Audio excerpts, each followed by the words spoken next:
Hey, today we are very lucky to be at Fodera's facilities, and we have one of the owner, Jason, here. Jason, how are you today? I'm great, David. How are you? I'm good. I'm so happy to be here first time. And you're here on like one of the coldest days in the last 30 years. Yes, it's killing me. It was 0 degrees here this morning, folks, so David's taking one for the team. And I stopped by yesterday, walked around the shop, and these are amazing facilities. Thank you. Yeah, from what I know, Fodera was a 3 or 4 guys workshop, building amazing instruments, to now a 20 people. Yeah, we have 20, depending on the day, we have 20, 21 people. Not all of them in production, but our facility was about half the size in 2009 when I became a partner. It was very disorganized. Vinny and Joey are amazing builders, but Vinny's a bit of a pack rat, so he likes to save stuff. So he had everything, like magazines from 30 years ago, piles of stuff. Wood was organized by when the delivery came. So if a delivery came, you would put it here because there was space. And then the next delivery came and you'd put it there, even though over there may have had exactly the same kind of wood as over here. So the first 3 or 4 years, we spent a lot of time as a team organizing. One of the things, I've always been a bass player, but I was also somebody who specializes in streamlining and managing businesses. I see. And so Vinny and Joey let me start doing that. We organized the shop, and then we started running out of space, right? We don't produce that many instruments for the size space that we have. But like when I met Joey and Vinny, I think in their biggest year, they would have produced 200 instruments. And now... A year.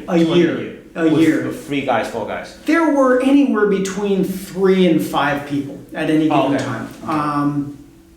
Now we produce roughly 450. Wow. So, and all of that growth has come, remember, we used to be 100% custom. Now we have the standard line and the custom line. All the growth has come from the standards. We deliberately kept the number of customs that we do at a very similar level to what we used to do. About 150 to 175 a year, depending on how complicated they are. The others are the standards. So the standards take us less time, and they're made for customers who we don't know, whereas the customs are much more individual. And so now we have 13,500 square feet, which is a lot of space. Wow. Yeah. For standard model, they are, I think, with a lot of very popular specifications that people like. And this year you added a classic. Yeah. We added some classics. We also added Be the Builder. So we're actually letting you as a dealer or even a customer actually make some more fine tuning and choose some options that on the standards, historically, we didn't allow choice. We're wanting to give people something like, it ends up being like in the middle price point. It's not quite as low as a standard, but not as expensive as a custom, but it gets them to get a lot of ability to get closer to exactly what they want. So that was the goal, would Be the Builder. Yeah, that's good. And I think a couple of years ago you started building guitars too. Yes. What would be your goals on the guitar? Well, that's a great question. The first Fodera, as you know, all of our serial numbers are sequential, right? Fodera number 001 was actually a guitar. And we're called Fodera guitars because Vinny's a guitarist. He's not a bass player. Joey's a bass player. Yeah. But because Vinny was building and Joey was out selling, guess which we sold more of? We sold more basses because Joey was the person out and he could play bass, he didn't play guitar. So we became known in the early 80s for basses. But actually when we first formed as a company, before I was here, Vinny and Joey thought that we would sell more than 50% guitars. So we've always wanted to, but our waiting time was so long for basses that we never had time to do guitars. When I first carried, it took 2 years to get one. That's exactly right. When I first came here, In 2009, our waiting list for a new instrument was 39 months. Our goal was to get it down to be 6 months, and that's where we are right now. Yes. So, and that at that level, we have the right amount of staff. We don't have too many staff. There's a little bit of waiting, but not so much waiting. It used to be painful. The first Fodera that I bought one that was in stock at a dealer because I called and I wanted to buy one, and they said, "Oh, you have 2 years." I said, "No way, no way." By then, I may not even want to play that bass, right? So, anyway, with guitars, what our goal is, we have a lot of young guitarists in the back of the shop, right? Yeah. So as we've added new luthiers, some of them are guitar players, and it always bummed them out that we weren't making guitars. So we said, once we get our production schedule on track with bass, where we're down to that 6-month number, then we'll start really taking guitars very seriously in terms of adding production time for them. Our goal would be over the next several years, to grow and maybe build 50 guitars a year, maybe 75 in a couple of years. We just like making them. And obviously there are more people that play guitar than bass in the world. Yes. So we wanted to give them the opportunity to experience Fodera as well. And we have fun doing it. So we don't really have plans. We don't operate like that as a company. We don't sit there and say, okay, this year we did 450 instruments. Next year we have to do 465. And what we really do is try to create products that excite us, that excite you, that excite your customers. Yes. And then go where it goes. So guitars early on, people that are playing them are loving them. We'll see how they grow. So for this year, is there any new products coming out? Yeah, well, I think the big thing in the guitar world this year was the Monarch guitar, right? So we came out with the Monarch guitar. That's a brand new instrument. And it's actually based on our oldest design, which is the first Fodera guitar was similar conceptually. So that's a big thing. And then the builder thing and having the ability to flexibly be more flexible in terms of standards. Those are the real things we're doing this year. So, was the guitar target a certain type of player, like bluesy or more jazz or no, rock? I mean, if you think about it, we have now the Monarch guitar, the Emperor guitar, and the Imperial. And all three of them are fairly customizable. In theory, you would say maybe the Emperor guitar is more of the rock blues thing, the Imperial is more of the jazz thing. The Monarch is really designed to be a workhorse jack of all trades because we have the flexibility to use such incredibly different pickups. That guitar can theoretically do everything. But what's really funny is, as with the basses, we find metal bass players playing Monarchs, we find jazzmen playing Monarchs. People find a shape and they look at that and they go, that's what I want. That's what brought me to Fodera. I saw Victor Wooten play a Monarch. This is before I even knew who he was. I saw pictures of him and I saw the bass and I was like, for me, again, I was a customer, so I'm not bragging about Fodera, talking about my experience. I looked at that instrument, I said, that is the perfect form. I love that. That is beautiful. I want to play one of those days. I fell in love with the Monarch shape. To this day, the Monarch shape is my favorite. I have other people. Joey's favorite is the Emperor. We have customers who love the Imperial. And they all play different music. So I think very much it ends up being the form that speaks to somebody. And then we can dial in the woods and the pickups and the person's own playing style to really play the way they want. Obviously with guitars it's a little different, right? Guitarists are a bit more particular about their pickups than we are as bass players. They want humbuckers, they want single coils, they want this version of single coil, they want it wrapped or wound rather this way. So guitars, you get into pickups a lot more than we do on the bass side of things. Yeah, and I heard from Vinny that you guys proprietary with 3D filing with variety choice of pickups. Yeah. It should be interesting. It's like everything else we do. We start out trying to be relatively simple and elegant, and then that leads down a pathway, right? So we buy a stock set of, let's say, Lindy Fralin guitar pickups, and the guys in the back play them, and they say, well, that's really good. I'd like it to be a little bit more of this, or a little bit more of that. And then Vinny or Will or someone in the back gets on the phone with Lindy and says, can you wind it in a way that would give this? And then there's a back and forth. It's the same thing we did with the bass pickups over many years.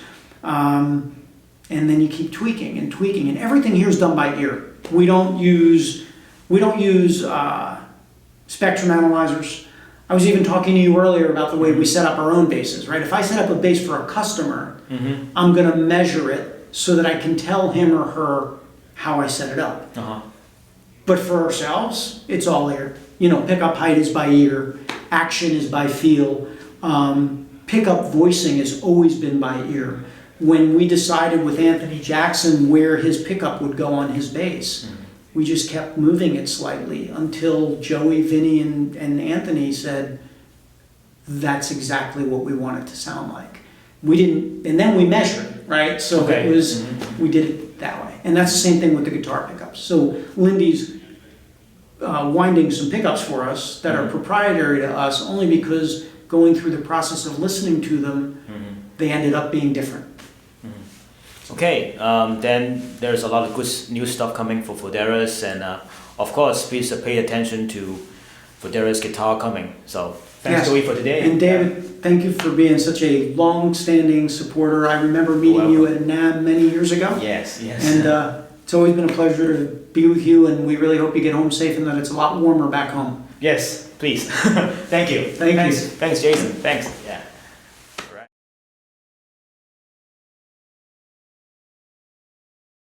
Hello. Hi, guys. We are. I'm visiting Fodera's factory, and today we are very lucky to have Mr. Vinny Fodera talking with us. How are you, Vinny? I'm good, David. How are you? I'm okay. Just Good a to see you. little bit cold here. Trying to Yes. get used to it.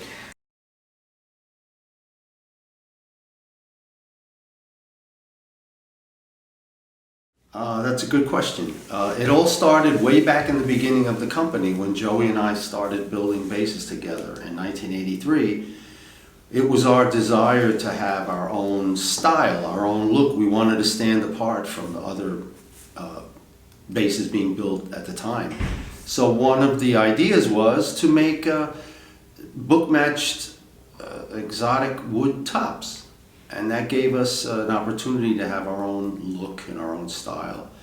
So we started looking around, and we were lucky to find some very nice material. And that's basically how it started. And as more we got into it, we came to understand how we could also use some of those tops to give a little sonic control, like help us to mold the sound. For example, if we wanted to make the bass a little brighter sounding, we could put a hard wood top like a hard maple or ebony. And if we wanted the bass to have only the sound of the body without any coloring, without any additional change, we would put something kind of neutral like a redwood top or a buckeye top, which is very light in weight. It doesn't affect the sound very much. So it was very good for our look, for the style. And also, we learned how to use some of those woods to manipulate the sound and nuance the tones better. And that's how it started. Cool. And we still do it. So it's not just for the look, it's also sonically have a reason to do it too. Yes. And in different degrees. You know, some of the woods do change the sound. Some of the top woods will change the sound noticeably. Others won't. But we consider that depending on what each customer requires. Cool. We'll consider all those factors. Cool.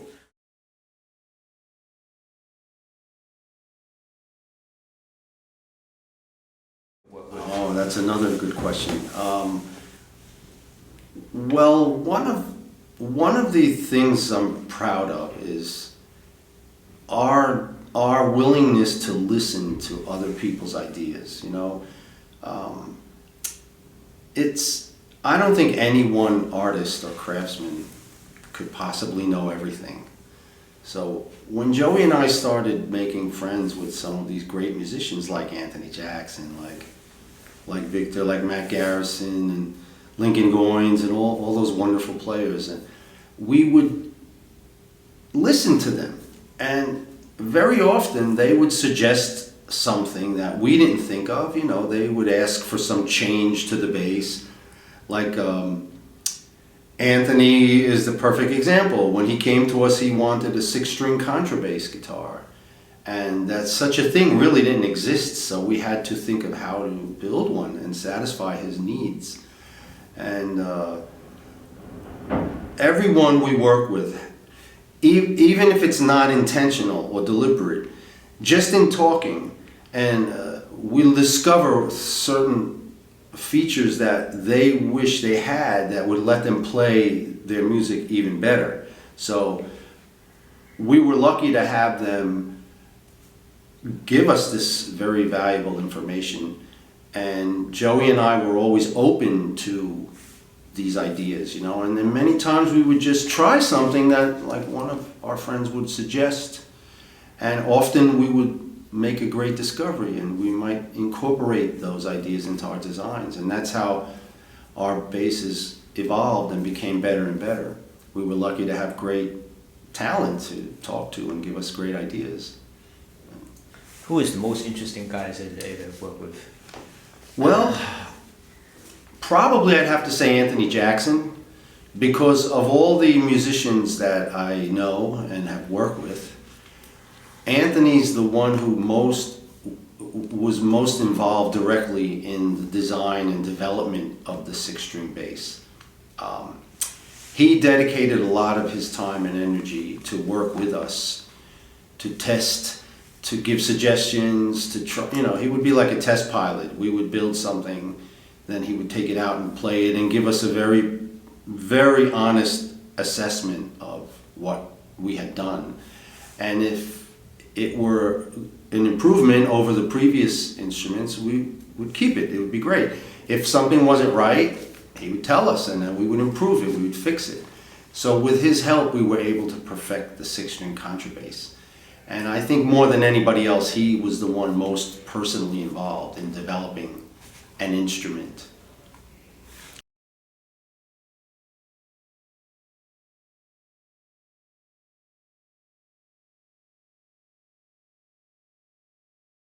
That's another good example of working closely with an artist. We were building an imperial bass, which had 34-inch scale. It was single cutaway. When we first met Matthew, he loved that bass. It just spoke to him. It was more compact, and he liked the modernistic look of it, and it just appealed to him so much, so we built him one. And after a while, that one was 34-inch scale with 24 frets. After a while, playing with that, he decided it would benefit him if the scale could be a little shorter. It would suit his playing technique better. So he asked us if we could do it and also extend the range by adding more frets. So we redesigned the Imperial and we did that. Then we started fooling around with different pickup types to get the sound he wanted. And then the control layout we modified to better suit his particular reach and the way he would go for the knobs. So he was directly involved in transforming the Imperial into the Matt Garrison Imperial. So that's why when we name a model after an artist, a signature bass, with us it's truly a signature bass. We don't just offer money and we want to use your name, so here's some money, and like some companies do. We actually have to have a relationship and involvement from the artist, and they have to contribute some significant ideas, which turns into a new model for us to make it a signature bass. So every signature model we have is genuine association with the artist, working closely with them, getting their ideas with ours together, and coming up with a whole new instrument. And Matthew is one of those artists who helped us create the new model.